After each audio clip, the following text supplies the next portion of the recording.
Well, good morning and welcome to City Hall. We'll get started with the invocation. Reverend Jeff Hamilton is here. He'll lead us in the invocation from the podium. And I'll ask Councilman Larry McAtee if he'll lead us in the Pledge of Allegiance following the invocation. Would everyone please stand? O God of countless names and yet beyond all names, we are mindful that your presence encompasses each of our lives and saturates each of our hearts. Thus, we are all one. May that recognition of equality give us a due sense of humility and respect before each other. May we remember to salute the divine in our neighbor.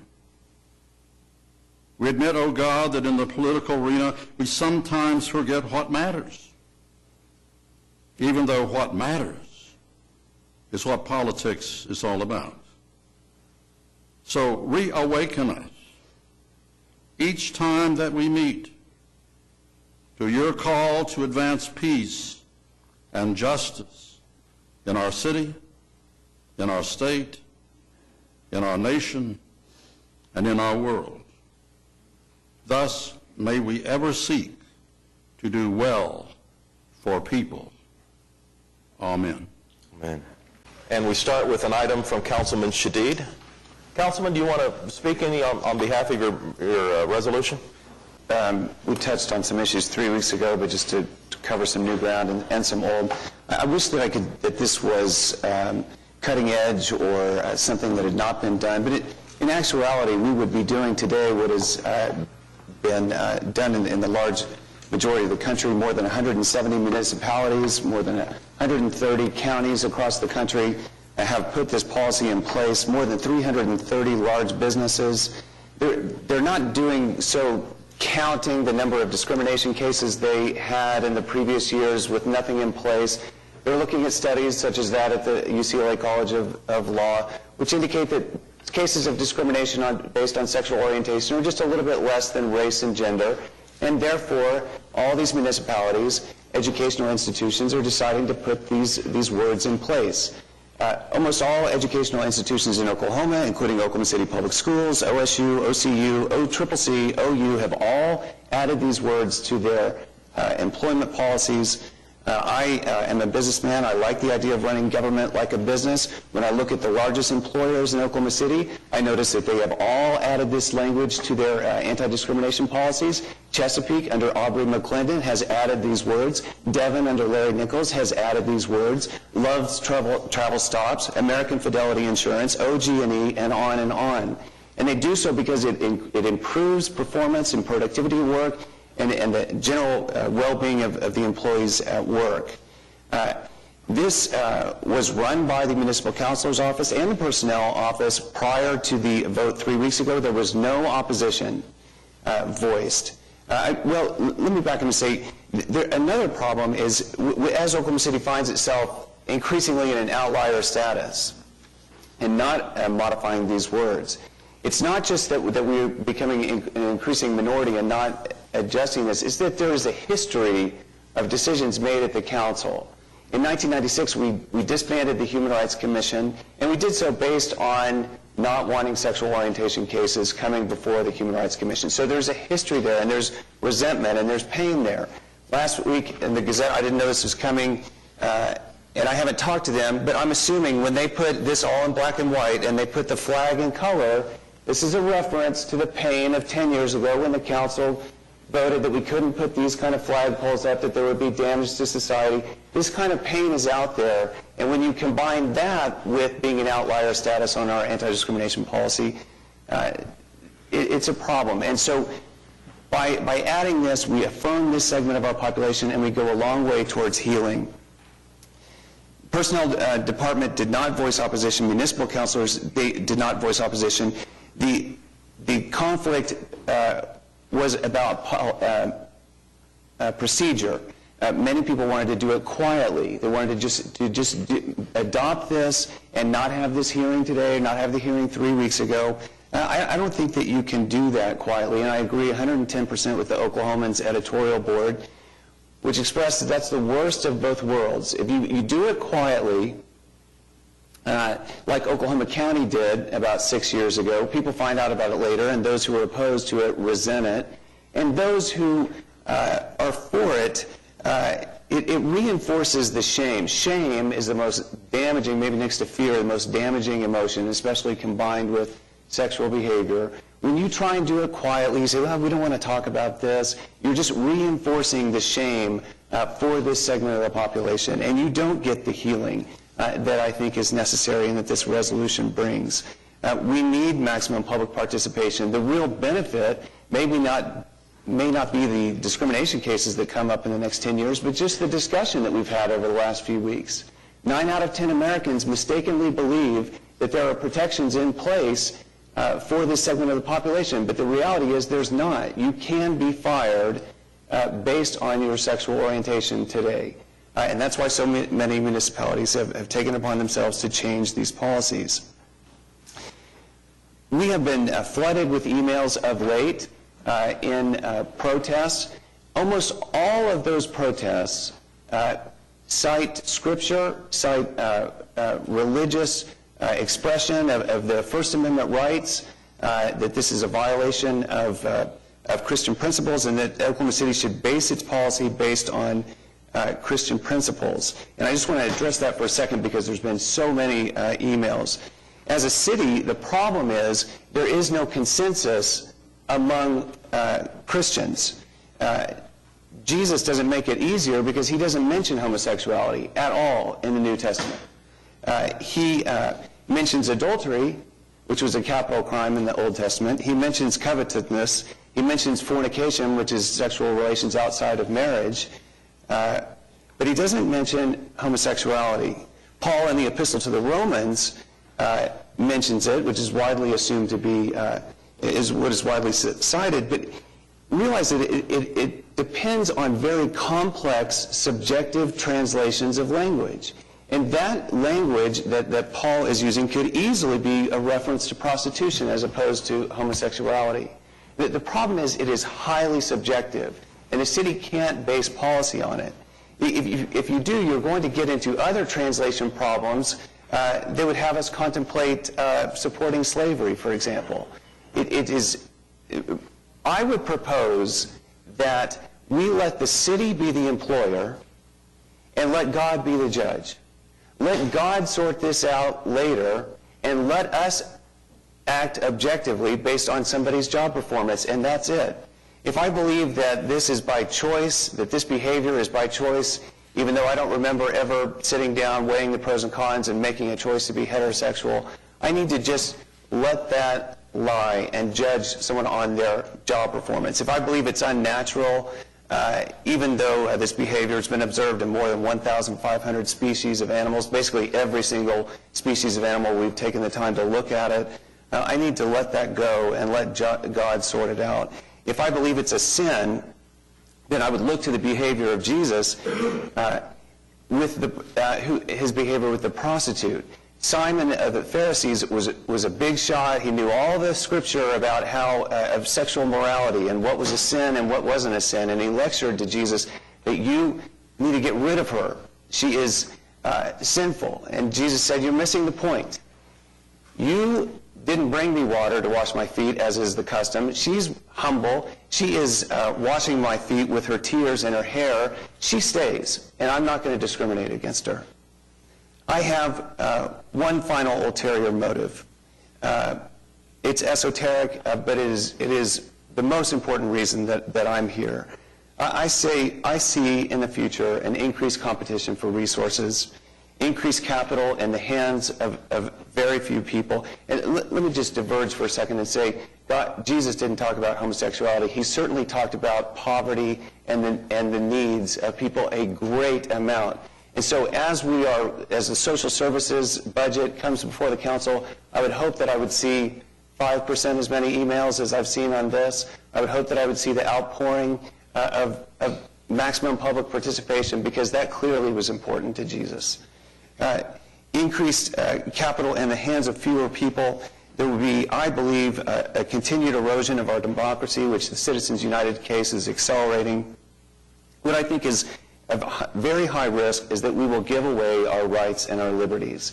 And it won't come at the edge of a gun looking at history. The most likely scenario is that we give them away voluntarily. There is no better example of how this process plays out than Nazi Germany, where the people gave away their democracy and the rights for a fascist dictatorship. And in retrospect, we know the horrors of the concentration camp, we know end war, we know everything that happened, but it's important to realize how it started. Hitler delegitimized one segment of the population, and once he talked about the homosexual agenda and that it's immoral and that it's unnatural, and once he was able to legitimize or delegitimizing a segment of the population, then all the dominoes fell. Then he was able to, in relation to fear and external acts like our 9/11, go after the communists and the gypsies and the Jews. But it started with the homosexuals. In the 1920s, there was a thriving homosexual community in Germany, including the most powerful politicians. Some of the politicians that brought Hitler to power were homosexual. In 1933, with the consolidation of power, Hitler and the Nazis banned all homosexual organizations. They grabbed the names of all the homosexuals and made them wear a pink triangle. They raided the Institute for Sexual Sciences, which was an advanced academic center. They took 20,000 academic books, put them in a stack, and had a bonfire outside the Institute. The courts began to order the surgical castration of hundreds of homosexual men. 100,000 gay Germans were arrested and shipped, and thousands were shipped to concentration camps for eventual execution. The point is that if you want to prevent such a scenario, you look to society and you go out of your way to protect the most vulnerable, those that are the most likely to be discriminated against, because if there are problems in the future with great fear and with great external threats, that's the door that the demagogues walk through. And you put every sandbag, every blockade, everything you can in front of that door to shut that door. You go out of your way to protect the rights of homosexuals, not just because they deserve it, but because they represent the domino which cannot be allowed to fall. Thank you.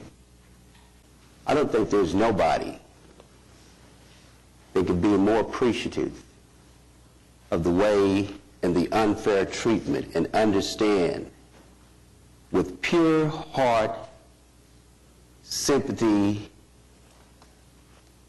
and mercy for anyone that has been discriminated against in any shape, form, or fashion.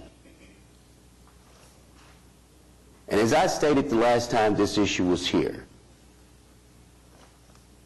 I'm a descendant of people who was brought to America, not by choice, but literally enslaved and brought to a country without a language of their own, had to learn a culture of someone else, had to be treated less than a human being,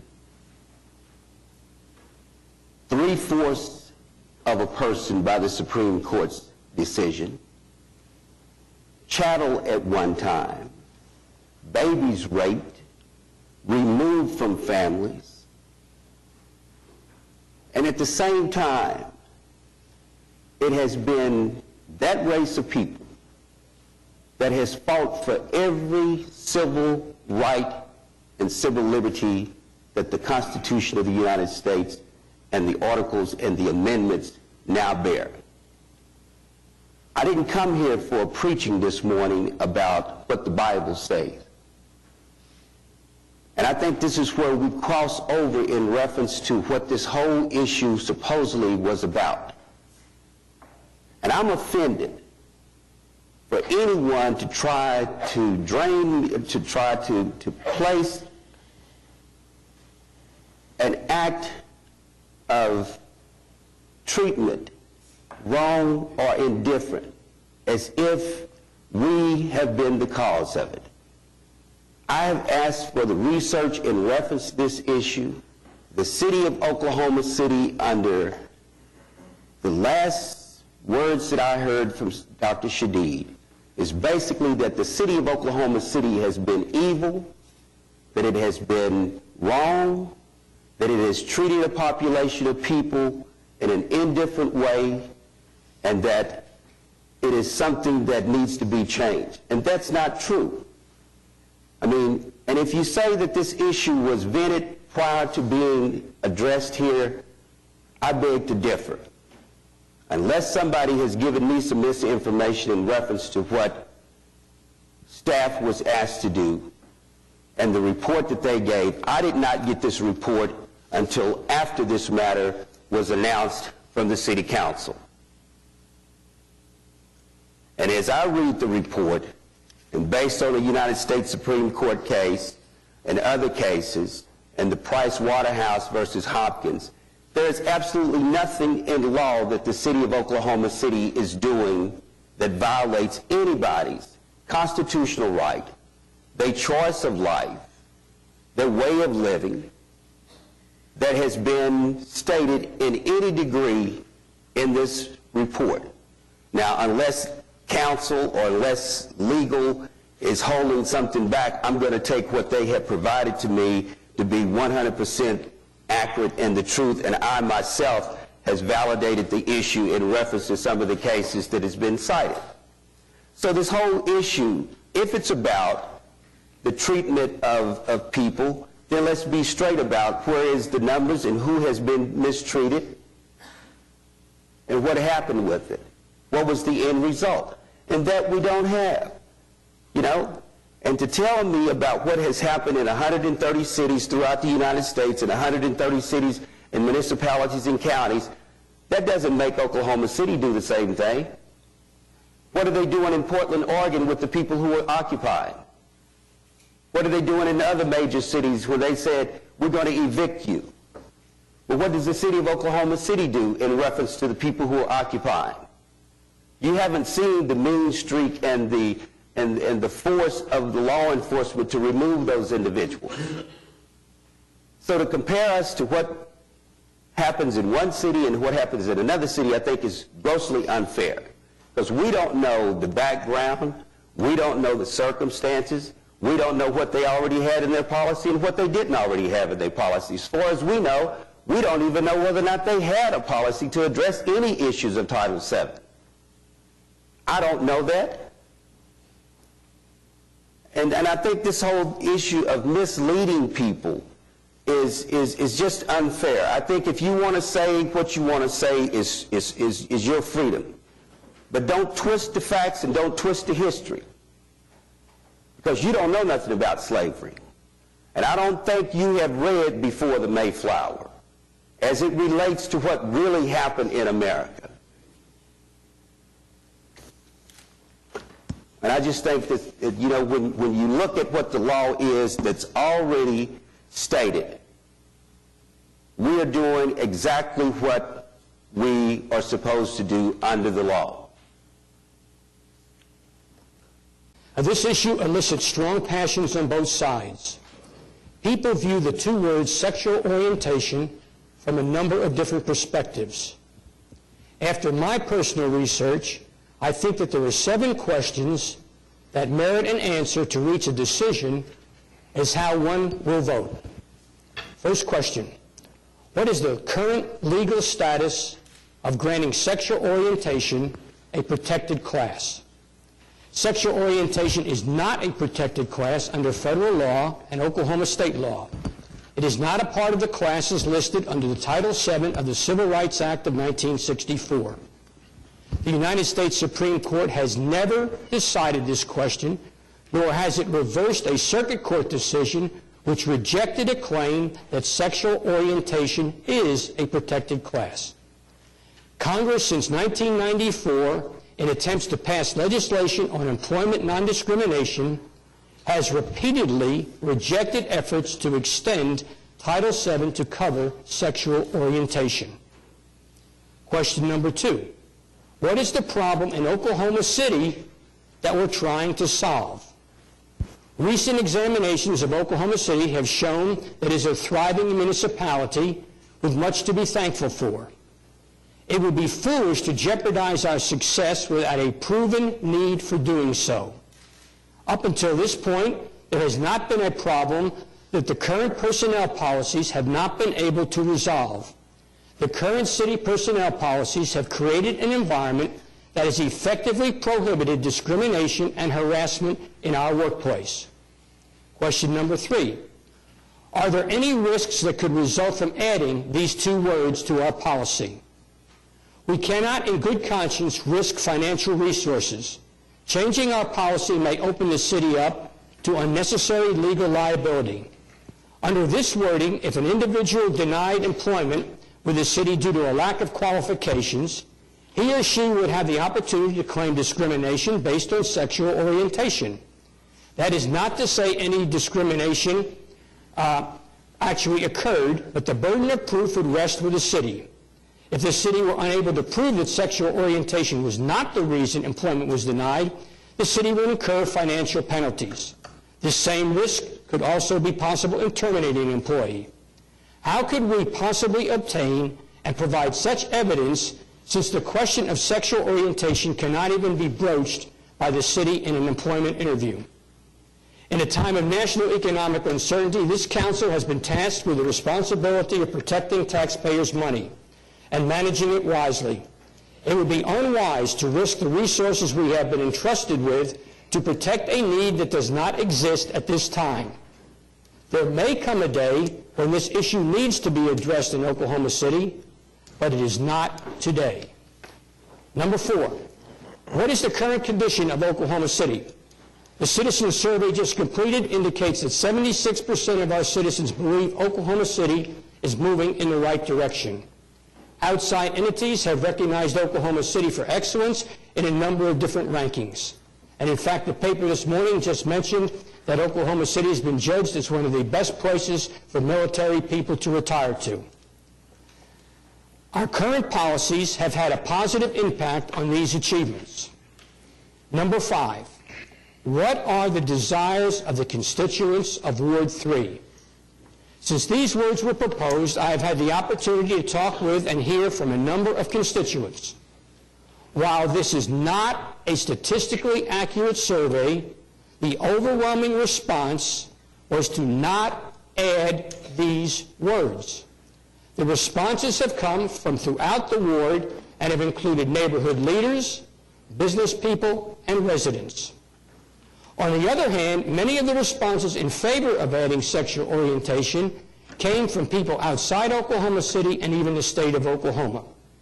To me, this raises a question in my mind as to whether these people are really concerned about our employees or are they interested in promoting a cause. It is possible that they are more interested in making a small percentage of the population into a protected class in spite of the desires of the majority of Oklahoma Cityans. Number 6, will these words help build a better community? The home is the foundation of any community. I posed this question to the leadership of the ACLU. As an aside, it was a very collegial meeting. I see one of the gentlemen here who was with us at that meeting. They answered this question. Their response did not give me any assurance of a positive outcome. In other words, that these words would help build a better community and the home. Number 7 then comes down to this. What is the best decision for your ward and our city? In my research in answering the 6 above questions, I found no compelling reason that these 2 words would be beneficial. Therefore, with a clear conscience before God and man, my decision in representing Ward 3 is going to be to vote no on this resolution. Thank you, Your Honor. Thank you, Larry. If Councilman Kelly is offended, I'm disappointed. The idea that you can turn your back on the history of what's happened in Oklahoma City and say it didn't happen or say it's not the way it is a disappointment to me. What Councilman Shadid said about the history of this is absolutely true. There's no question about whether it's true or not.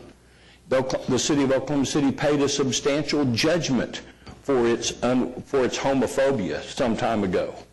So it's not true that Oklahoma City does not have a record of actually officially offending people that they had no business offending. That's not so. I listened to and both these colleagues that have commented today, I have a great deal of respect for. I'm pleased to be on this council with. But I will tell you that I've had just the opposite reaction to what I've received. Most of the information that I've received from people that are opposed to this are from outside Oklahoma City, and I can see some of you out there that I know don't live in Oklahoma City. So my reaction have been just the opposite. I think it depends, when you ask a question about this, it depends on how you ask the question. And I suspect if I took a poll in my ward, I could figure out a way to get it to say whichever one I wanted based on how I asked the question. That's the art of being a good pollster. You learn how to ask the questions to get the result I want. I've got some very, very nice letters from people in my ward that I have a great deal of respect for, that urge me to vote for this. This doesn't have anything to do with what my personal preference is. It has to do with whether or not we're going to be fair to those that, as Councilman Shadid so eloquently put it a while ago, see a different view for themselves. I, too, have never sat and decided I was going to be heterosexual. It just never occurred to me to be anything else. And I suspect that's the way it is with people that are not heterosexual.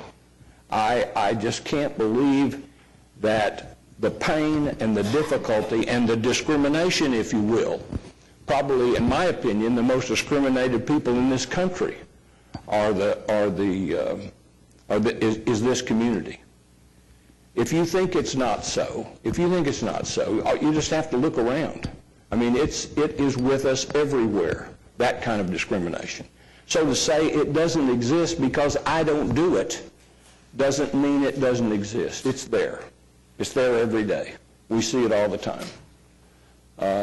And so I'm both, I'm offended myself that I would hear what I'm hearing. I do believe you can control this however you want to control it, and I think most of us are going to vote the way our hearts tell us to vote.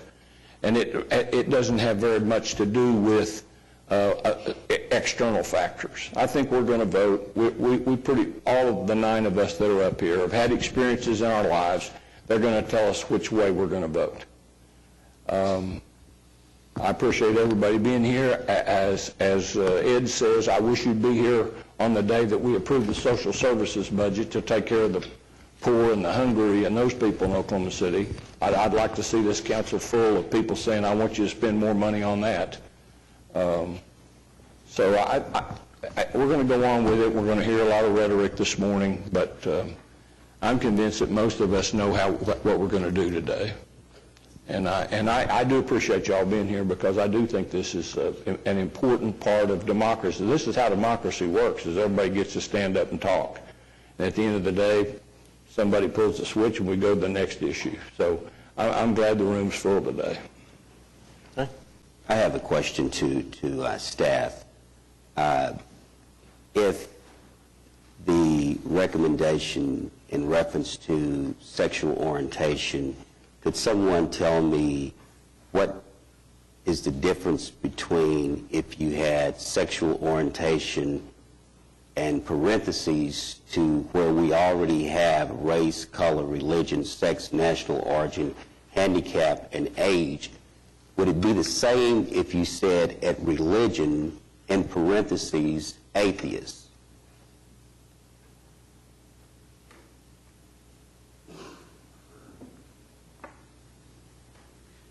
Well, I'm not sure I can answer your question. If it's geared towards the language in the proposed amendment to the personnel policy where we include the parenthetical phrase to include sexual orientation.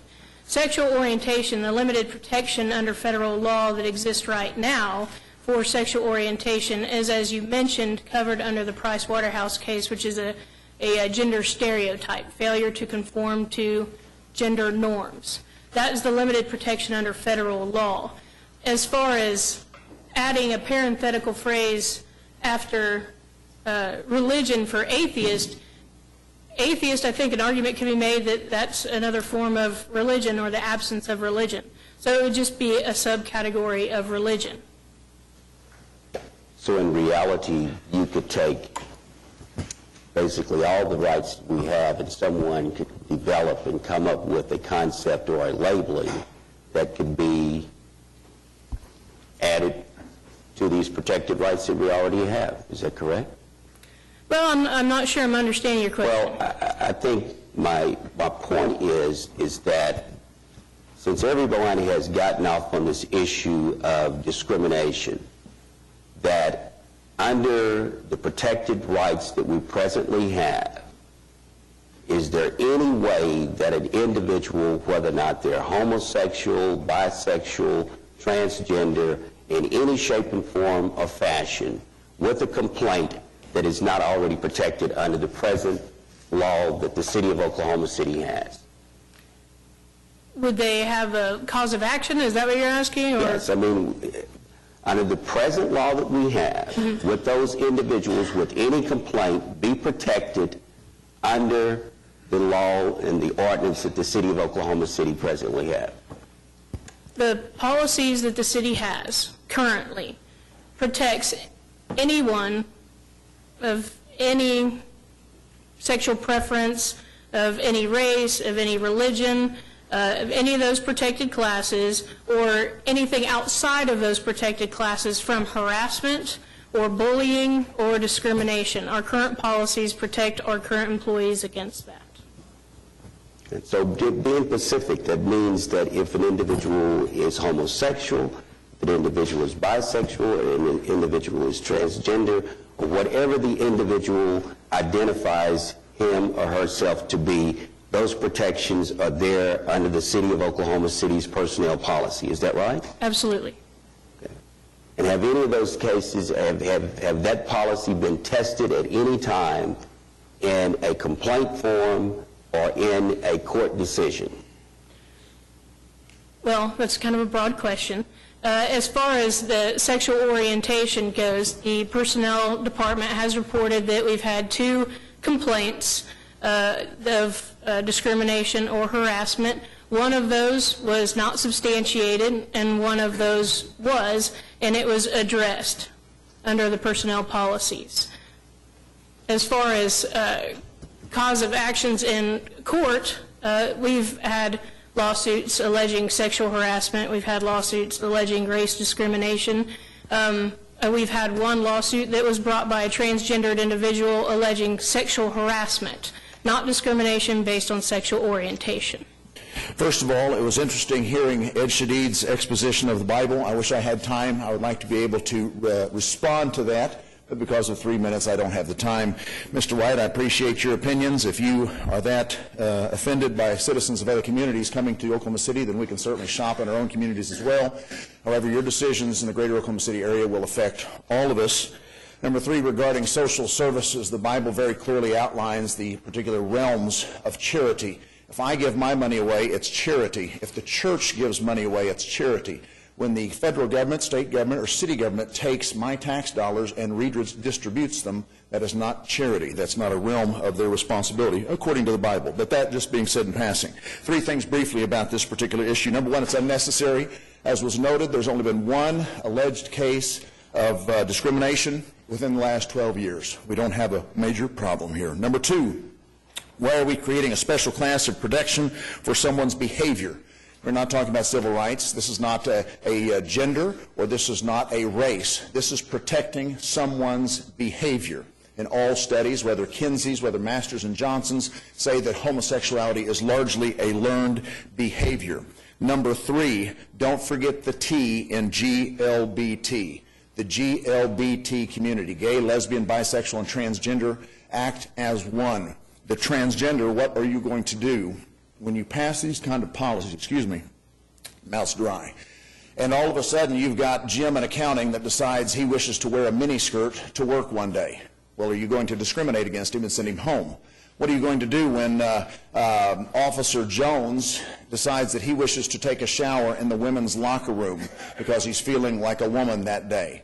And by the way, what about the rights of that Christian woman, or even the Muslim police officer, as I see Muslim community represented in the chambers this afternoon or this morning? What about that woman's rights when she has to go to the shower and find some hairy-legged man in there wishing to shower with you or with her, and you all will not run the risk of discriminating against his civil rights, supposedly. Excuse me. Anyway, that's all I had to share. I hope that you'll consider those things. These have far-reaching consequences. Thank you. Thanks, Paul. Thank you very much. First and foremost, the Muslim woman's reaction to a hairy-legged man in the shower is no different than any other woman's reaction to a hairy-legged man in the shower. I felt compelled to speak after hearing a few things, and just to keep it very short, I don't think you have to be a minority to have a monopoly over this topic. I'm not necessarily the descendant of slaves here, but I come from a religious community that has been targeted by the state recently and does understand the need to protect certain communities from a majority. The idea that protecting a minority against majority rule as being some type of outside agenda is not a problem that I see fit to bring up. That's exactly what we need in our democracy. We do need protections for minorities. And I just want to say that we brought this class here today to sort of help them understand what our government is about, what local government is about. We're hoping to help them see an example of how our community will stand up for justice and stand up to defend a minority. Again, coming from a community that was targeted in the 2010 elections, targeted by all our majority of state legislatures, and had an amendment passed that actually demonized our community. So we understand that this is not about particularly discussing whether the LGBT community is right or wrong with what they do.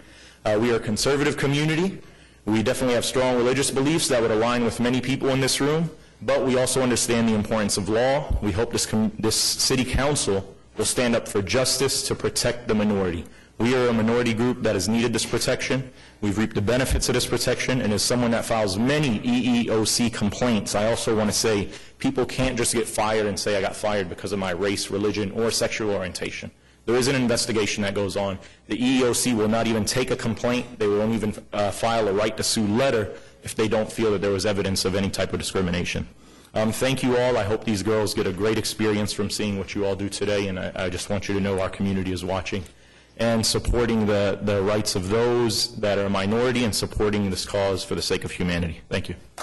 I'm a constituent of Councilman Greenwell, and I wish to make some comments concerning the reality of civil rights. It's not limited to just specific individuals who have been hurt. This is to be an effort at being fair and just with everyone who belongs in that society, who participates in that society. My question to you, or my comments to you, have to do with those who are speaking in opposition to this. I have received emails from a number of different groups who are coming from a Christian perspective. They're using biblical passages as their justification for the opposition to this. I remind you, this is a secular body speaking on behalf of a secular city that happens to have many people of faith who live in it and many people of different viewpoints who live in it. Oklahoma City's non-discrimination policy is a positive action for today's very complex society. From time to time, the policy must be revised and updated to further guarantee the rights of all those living in Oklahoma City. Women were not always considered equal. The various religious faiths were not always considered equal.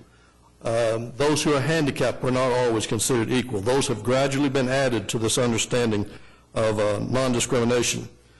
There is no rational reason to oppose the inclusion of sexual orientation in the policy's language. Most of what you hear have a biblical or a scriptural basis to it. Those who are opposing the inclusion of the new language are already included in the protection of the policy. Some within the religious faith community are being very, and this is my term and I sincerely believe it, are being very hypocritical when they argue that the new language is not needed. They quote, all citizens have equal protection under our Constitution. They maintain we do not need to create a special protected class.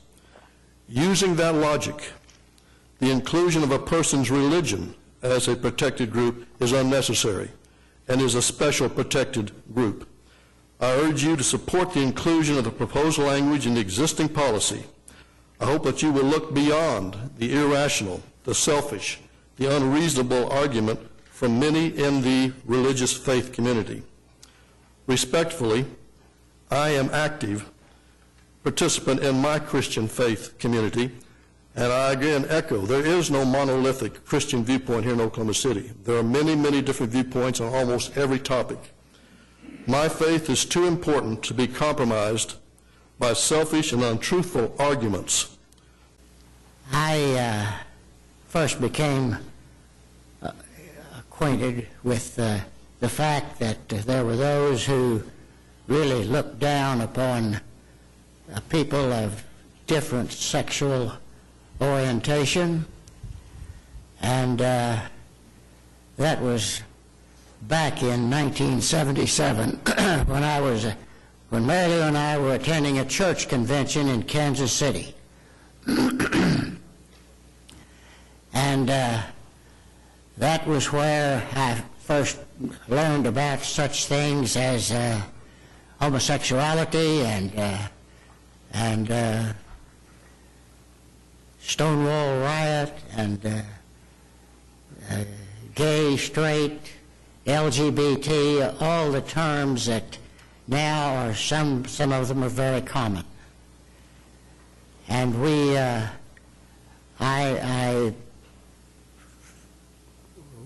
got very involved in that because Mary Lou and I both felt that it was unfair to show any discrimination or bigotry towards any minority group. But you know, things go on, life goes on, and today I stand here, I'm 82 years old, I'm the father of 5 children, 3 straights and 2 gays. And I love the gay children just as much as I do the straight children.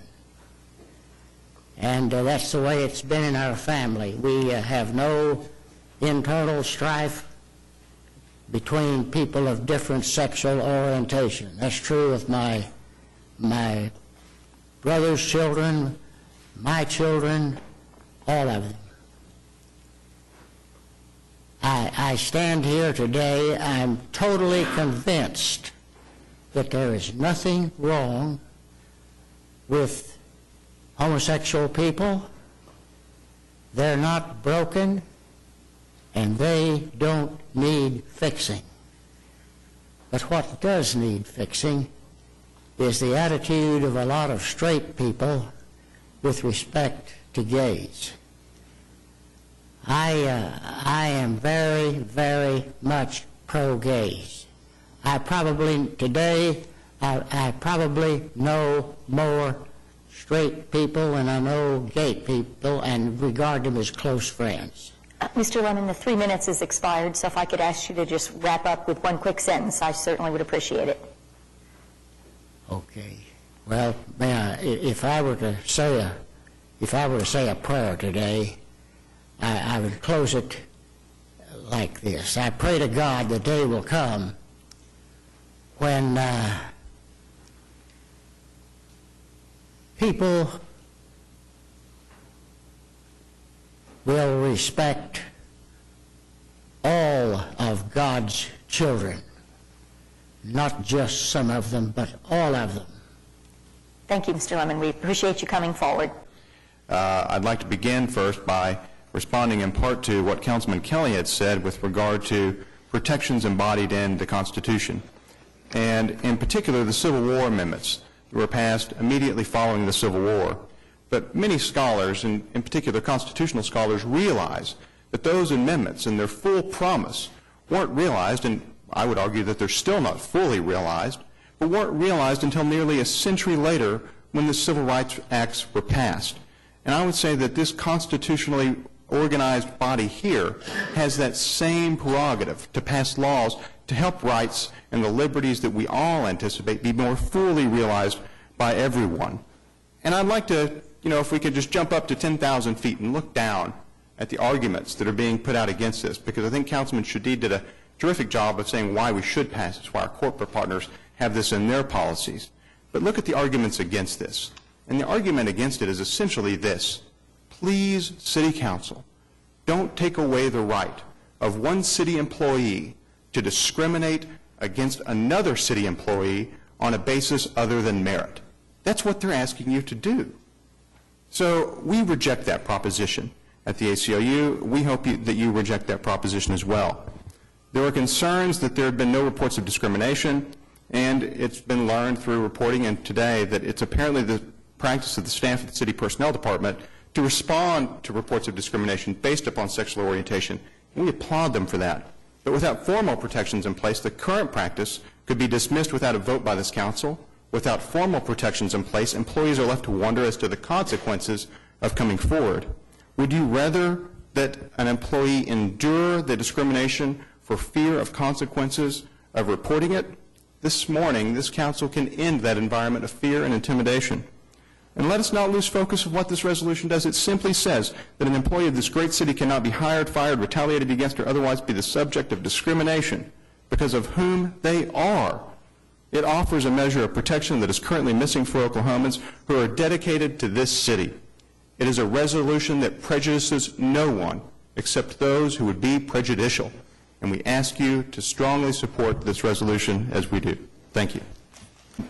With all due respect to Mr. White, when our nation was founded and the founders came out of Constitution Hall, an elderly lady there asked Benjamin Franklin what kind of a government they gave us, and they said a republic. He told her a republic. It was not a democracy. A republic is founded on principles. It's founded upon values. And with due respect to Mr. Shadid, although Jesus did not use the word homosexual, he did talk about Sodom 5 different times in the gospel. And I'd like to read one of those verses to you in Luke chapter 17 and verse 29. But the same day that Lot went out of Sodom, it rained fire and brimstone from heaven and destroyed them all. And if God is the judge, and he is, he was, and he will be, that's something that needs to be taken into consideration in making this vote. Let me give you some statistics. I sent this to you in email form. I hope that you received it. While there are only 2% to 3% of the population that are homosexuals, they account for 60% of all syphilis cases. Homosexuals account for a disproportionate number of hepatitis cases in North America, 70 to 80% in San Francisco, 66% in New York, 56% in Toronto, 42% in Montreal. I don't think that's what we're looking for when we're looking to other cities to keep up with them. Depending upon the city, 39 to 59% of homosexuals are infected with intestinal parasites, common in third world countries. Again, I don't think that's what we're looking for when we look to other cities. Judge John Martaw, Chief Magistrate of the New York City Criminal Court, stated homosexuals account for half the murders in large cities. Again, is that what we're looking for? Captain William Riddle of the LA Police Department said that 30,000 of the sexually abused children in Los Angeles were the victims of homosexuals. Again, is that what we're looking for? Homosexuals commit more than 33% of all the reported child molestations in the U.S. Many homosexuals openly admit that they are pedophiles because they cannot naturally reproduce. They resort to recruiting children. The homosexual group North American Man and Boy Love Association, NAMBLA, is a child molesting homosexual group whose cry is sex before 8, before it's too late. The Lesbian Avengers, another group, prides itself on trying to recruit young girls. Now, Mr. Shadid, several months back, they had the Gay Lesbian Pride Parade, and I'd like to give this to each of the council members, if you would please. This is what Mr. Shadid put into that, and I'm curious to know if you are receiving backing from them for this promotion of this, and if so, isn't that a conflict of interest? Tom, we have 3 minutes if you'll sum up your remarks. Has there been an economic study done on this, on the impact of this, if lawsuits are brought later on because of this? Folks, you're making a decision that will bring down God's judgment on our city if you vote in favor of this. A great city is known not just for its skyscrapers, but also for how it protects its minorities. This amendment is political only because some are using scriptures to protest that being gay or lesbian is a sin rather than a characteristic. The scriptures have been misused before. For 200 years, scriptures were used in this country to defend slavery. It's in the Bible, must be okay with God. For another 100 years after that, scriptures were used to defend racial segregation. And America actually considered a constitutional amendment to ban interracial marriage. So who should we listen to? Well, sexual orientation, whether one is gay or straight, has been declared a normal human characteristic by the American Medical Association, the American Psychiatric Association, the American Psychological Association, and the National Association of Social Workers. More people are convinced every day that this is a civil rights issue. Coretta Scott King, for example, did a news conference in 1993 at Dr. King's gravesite. She said, "Gays and lesbians have been with us since the beginning of our struggle for equal rights, and I'm not going to abandon them now in theirs." Oklahoma City's own Clara Luper testified for this very question in 2005 before the Oklahoma County Commissioners. She said, "We are asking you to break through the chains of tradition into this century and make sure that all people will have equal rights. Don't discriminate against God's children." Voters have committed millions of dollars for the MAPS 1, 2, and 3 projects to build Oklahoma City into a modern and attractive place where people and businesses will want to locate. So, will you now vote for Oklahoma City's future or Oklahoma City's past? I leave you with the motto of the Central Oklahoma Human Rights Alliance. Diversity means business. Thank you. I had the privilege of addressing this body 3 weeks ago, and as of yesterday, decided that I would not speak today. But this morning, I find myself unable to remain silent. 3 weeks ago, when I stood before you, I represented CIMARRON Alliance, an organization advocating for and educating about Oklahoma's 365,000 gay men and women. I also indicated at that time that I am a minister of God in an open and affirming United Church of Christ congregation here in Oklahoma City. This morning, though, I represent neither of those groups, but simply myself. The things that I have heard here today sadden me, anger me, and make me more than a little afraid. To say that we are simply following what the law requires, Councilman Kelly, is not good enough, because for too long, the law allowed for the discrimination of people of color in our society. Councilman MCATEE, you did ask me the question, what's the foundation of society? And I answered that. I'm sorry it wasn't to your satisfaction, but I said the family. I also talked about my family. And perhaps my family doesn't count as much as yours or those families also represented here today, but it matters to me. And families like me matter to me. I cannot stand here today and listen to the lies that I have heard espoused in the guise of statistics. These are not statistics. And to talk about sexual orientation as behavior is wrong. According to all accepted science today, one cannot change one's sexual orientation any more than one's eye color or right-handedness. And so we're not talking about behavior, we are talking about personhood. And to couch in Christian terms these so-called statistics, I'll call them what they are lies. It's time for us to be truthful. It's time for us to stand up as a city saying we will not tolerate discrimination against any person. Finally, this does not create a protected class. It says that no person can be discriminated against based on sexual orientation. That means every straight person employed by the city of Oklahoma City has the same protection. It's not a protected class. It's simply doing what is right. And I hope that you will all want to be on the right side of history, caring about all persons in this city today and for our future. Thank you. You know, unfortunately, this, I think, has kind of been blown out of proportion as far as the issues that are involved. But, Ms. Berry, from a personnel perspective, once this resolution is passed, does an individual that may fall under this group have a different set of processes that they go through? Are they entitled to a different set of procedures if they feel like this type of discrimination exists or occurs? Councilman, the process will remain the same as it currently exists. Any employee that believes they've been discriminated against can come to our office and file a complaint, and we'll investigate. But it doesn't create any additional or improved processes that aren't already there. Is that true? That is correct. Okay.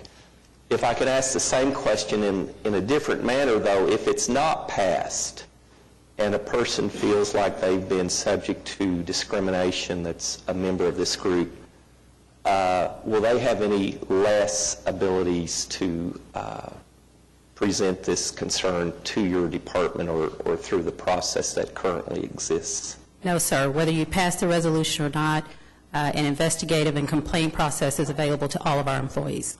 Okay, thank you. The point the reason why I bring that up is that's my understanding, and I appreciate everybody's comments that have been made this morning. And if we could somehow shift over to reviewing a financial statement or something along those lines, I'd feel more comfortable. But I have to deal with this, just as all the other members of council. I've received a lot of comments, both for the resolution and against it. You know, and they all make very good points concerning their reasons as to why we want this. Ward 5 is a very diverse ward in Oklahoma City. We have some of the most affluent neighborhoods in the city, whereas we also have some neighborhoods that are very challenged in the northern parts of Ward 5 especially. That area tends to gain most of my attention because they tend to be individuals with not much resources, unfortunately sometimes not much education. Those are the people I feel in my role on the city council I have the greatest obligation to. Those who are with resources and strong education background, they tend to be able to take care of themselves. But those who do fall into a minority, do fall into a situation where they're not able to speak out on behalf of themselves, I really do believe we, in our role as city councilors, need to come in and help them whenever we can. I am certainly torn by this question. I never want to give any individual an indication that I have a problem with them, I'm against them for any particular reason. I'd like to feel like we in Oklahoma City look at everybody on their own merit. And again, if this issue could just, this resolution didn't have to come before us, that would be my preference, because I do think the city, with the personnel department as well as management across the board, will never allow discrimination to take place. On the other hand, at the end of the day, people don't look back as to your reasoning, unfortunately, as to why you vote one way or the other. They just look at the vote. And I'm afraid to issue a no against this resolution tends to issue a negative perception to a particular class, which is what I'm not attempting to do. But I do certainly struggle with this issue and have received probably more comments about this than certainly any other matter. So I just wanted to share those thoughts. Thank you.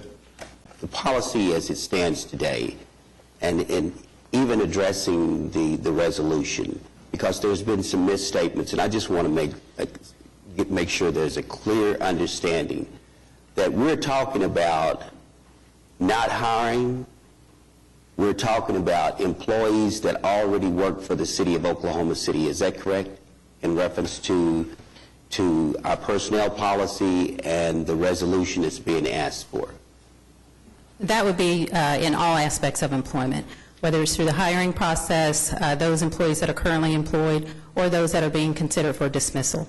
We'll make sure our processes are fair and are objective. Okay. And job-related, I must say. I'm torn with, I told myself to keep my mouth shut this morning, but David, I think the statement that this has been blown out of proportion is an understatement. Those of you that know me for any length of time know that I really tend to cut to the chase most of the time. That's just my makeup. That's the way I handled things all my life. And when you start talking about those great big peripheral things out there, I want to know what it is we're actually talking about here and what we're actually doing. This resolution and the way that it gets voted, by the way, I'm supportive of this resolution. The way it gets voted is not a statement from this council of what they condone in the community. It's not a statement of what we're trying to increase or decrease in the community. We don't have that luxury. This council is tasked every Tuesday it comes up here with making sure that the city deals with all of its citizens in a fair and equal manner. We don't not respond. We respond to everybody. We respond to their heart attacks. We respond to their fires. We respond to their car wrecks. We deal with them on an equal basis. We don't have the luxury of saying we're not going to do that because we don't condone their lifestyle. The churches out there, the social settings, the families, all of that, you have the luxury of doing that. This council does not. This council is tasked all the time with making sure that we get fair and equal treatment. As a department head in my previous life, I did have to deal with complaints from people from their sexual orientation at the fire stations. And I dealt with them simply by reinforcing to that work site that we hired those people and we kept those people employed to do the job they were trained to do. And that they should be able to come to work and be treated fairly as long as they did the job the way they were supposed to do it. And that they were handled the same as anybody else in that station, regardless of what color they were or what religion they were or anything else. I would find it, the term was used hypocritical earlier, I would find it hypocritical on my part if I went out and reinforced those people's rights when I was a department head and not understand that they have those rights today. I just don't think that what we're voting on today simply says that we're going to make sure that our employees get the same fair treatment that we give our citizens. If we're willing to respond to those citizens of a different sexual orientation and give them the same services that we give every other citizen in the community, why aren't we willing to treat our employees the same way? And that's the reason I will support it. All right. Ed, it's your resolution. Do you want to make a motion? Do we have a second? We have a motion and a second. All right. We have a motion and a second. We're voting on item 9A. Please cast your votes. And the item passes by a count of 7-2.